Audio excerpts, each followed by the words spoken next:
అనేక సదుపాయాలు యాక్చువల్గా చేయటం జరిగింది అధ్యక్ష.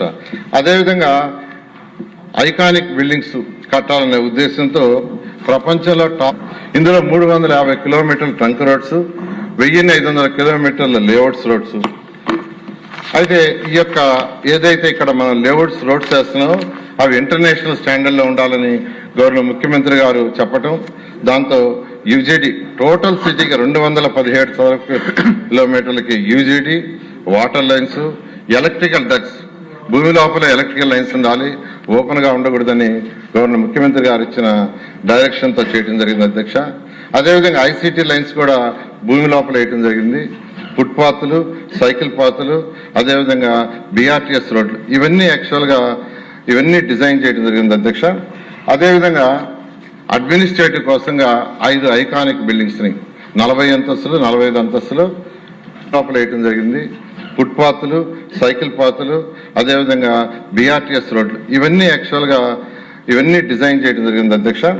అదేవిధంగా అడ్మినిస్ట్రేటివ్ కోసంగా 5 ఐకానిక్ బిల్డింగ్స్ని 40 అంతస్తులు, 45 అంతస్తులు రాష్ట్రంలో ప్రజలకి పరిపాలన సులువు చేయాలి.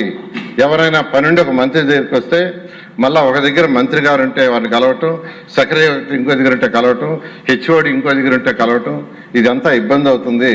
అందరూ ఒకే దగ్గర ఉండాలా, ఒకే బిల్డింగ్లో ఉండాలా, ఒకే ప్లేస్లో ఉంటే ఏదైనా పని కోసం వచ్చినప్పుడు వాళ్ళు వెంటనే వాళ్ళని కలిసి పని చేసుకోవటానికి సులువుగా ఉంటుంది, పరిపాలన సులువుగా చేయగలమనే ఉద్దేశంతో ఈ ఐకానిక్ టవర్స్ని యాక్చువల్గా గవర్నర్ ముఖ్యమంత్రి గారి ఆదేశంతో యాక్చువల్గా వాటిని డిజైన్ చేయడం జరిగింది అధ్యక్ష.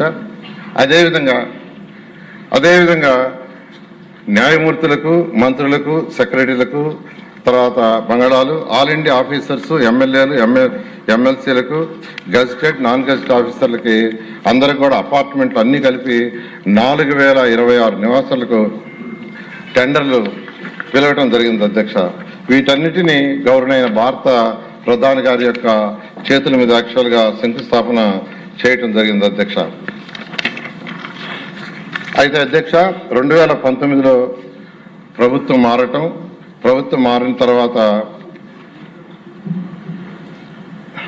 విజయవాడ, గుంటూరు మధ్య రాజధానికి ఎటువంటి అభ్యంతరం లేదని 2019 ముందు ప్రతిపక్షంలో ఉన్న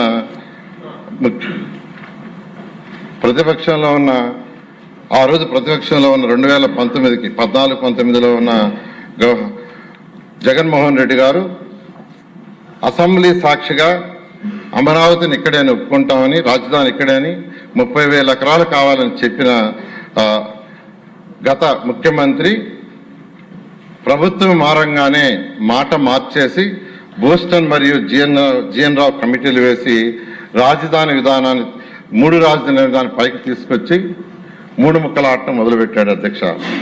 అత్యంత దుర్మార్గంగా ఏపీసీఆర్డీ చట్టాన్ని రిపేల్ చేశారు, ప్రజావేదికను కూల్చేశారు, రైతులను పెట్టరాని ఇబ్బందులు పెట్టారు, మహిళలను చూడకుండా లాఠీ నిర్మాణాలు చేయకుండా అడ్డుపడ్డారు.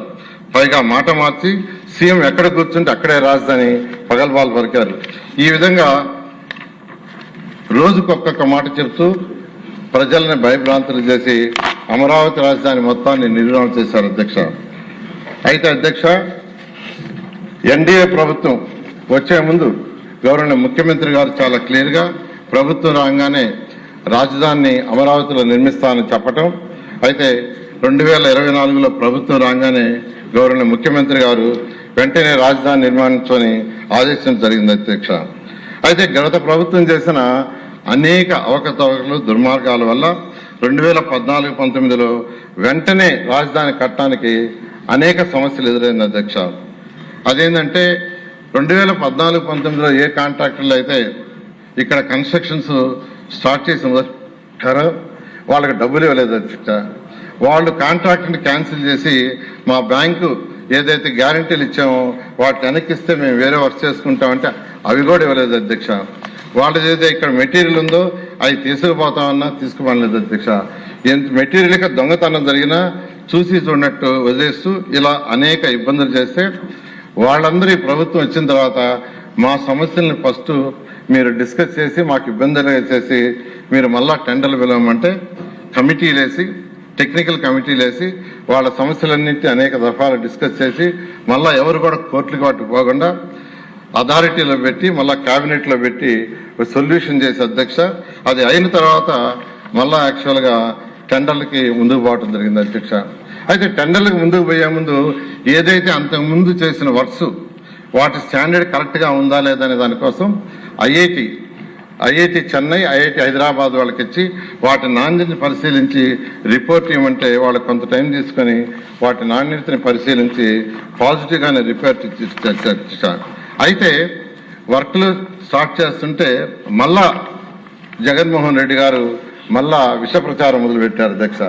అంటే అసలు రివర్ బెడ్కి రివర్ బేసిన్కి తేడా తెలియకుండా, రివర్ బెడ్ అంటే ఏంది, రివర్ బేసిన్ అంటే తెలియకుండా కడుతున్నారు, సుప్రీంకోర్టు కలగజేసుకోవాలని స్టేట్మెంట్ ఇచ్చారంటే అదంతా ప్రజలని భయభ్రాంతులు చేసి మళ్ళా ఇక్కడ రాజధాని రాకూడదు, ఏదో విధంగా కోర్టులో లిటిగేషన్ పడాలి, ఈ రాజధాని ఆగిపోవాలనే ఒక దుష్ప్రచారంతో మొదలుపెట్టారు అధ్యక్ష. అంతేకాకుండా సీఎం ఎక్కడుంటే అక్కడే రాజధాని మళ్ళా ఆ భాషను తీసుకొచ్చారు. అంటే ఢిల్లీలో ఉంటే ఢిల్లీలో, బెంగళూరులో ఉంటే బెంగళూరులో, ఇలా అంటే ప్రజలని రకరకాలుగా భయభ్రాంతులు చేయాలా, ఇక్కడ రాజధాని రాకుండా చేయాలనే ఉద్దేశంతో చేయడం జరిగింది అధ్యక్ష.